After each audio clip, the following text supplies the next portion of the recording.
ഭയങ്കരമായിരിക്കുന്ന തീ ഇറങ്ങി വരികയാണ്. ഇവിടെ അവരുടെ ജീവനെ കഴിച്ചാൽ ലോത്തിന്റെ ഭാര്യ നോക്കുവിൻ എന്ന് പറയുന്ന കാര്യം, അവളെ അവിടുന്ന് രക്ഷയ്ക്കായിട്ട് ദൈവം വിളിച്ചിറക്കിയതാണ്. പക്ഷെ അവളുടെ ഹൃദയം എവിടെ ഇരുന്നു? ആ സോതോമിലെ പാപത്തോടെ പറ്റിയിരുന്നു, ലോകസ്നേഹത്തിൽ പറ്റിയിരുന്നു. തിരിഞ്ഞു നോക്കിയൊന്നും അല്ല കുറ്റം, അതൊരു ഫ്രൈസോടാ.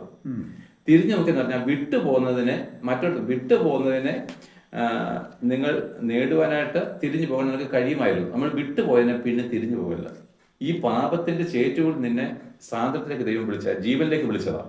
പക്ഷെ അവർക്ക് എന്താണ്, ആ ദേശത്തിലെ പാപത്തിൽ നിന്ന് ഒരു വിടുതൽ കിട്ടിയില്ല. അതായത് തിരിഞ്ഞു നോക്കി. ഇത് പിന്നെ പുതിയ നിയമത്തിലെല്ലാം പറയുന്നുണ്ട്. കാരണം പാപിയായിരുന്നു ഞാൻ പറഞ്ഞ് മനസ്സിലായി. കുറെ നേരം പറഞ്ഞാൽ അതിന്റെ കാര്യം ഇത്രേ ഉള്ളൂ. എന്നെ പാപത്തിൽ നിന്ന് വീണ്ടെടുക്കുക. ഇനി ഞാൻ പഴയ വിഗ്രഹാരത്തിലേക്ക് പോയി കഴിഞ്ഞാൽ എന്റെ പ്രാണനെ ഞാൻ നഷ്ടപ്പെടുത്തുകയല്ലേ.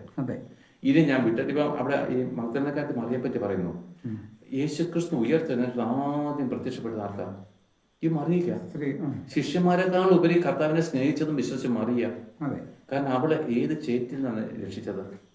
അവൾ അവസാനം വരെ കർത്താവിനെ പറ്റി നന്ദിയുള്ള ഹൃദയം. അവൾ ഒരിക്കലും പഴയ പാപത്തിലേക്ക് പോയിട്ടില്ല. അതുകൊണ്ടാണ് കർത്താവ് പറഞ്ഞ് ചുങ്കക്കാരും വേശ്യകളും ആദ്യം സ്വർഗ്ഗരാജ്യം അവകാശമാക്കുന്നു. അവർക്ക് നന്ദി ഉണ്ടാവും. നീതിമാന്മാരായിട്ട് നടക്കുന്നവർക്ക് നന്ദിയില്ല. പിന്നെ കർത്താവ് എനിക്ക് വേണ്ടിയിട്ട് മരിച്ചു, ഞാൻ പിന്നെ എല്ലാവരും പറഞ്ഞുകൊണ്ട് ഞാനൊന്ന് വിശ്വസിക്കും. പക്ഷെ പാപത്തിൽ നിന്ന് സ്വാതന്ത്ര്യം കിട്ടിയവർക്ക് അറിയാം കർത്താവിനോടുള്ള സ്നേഹം.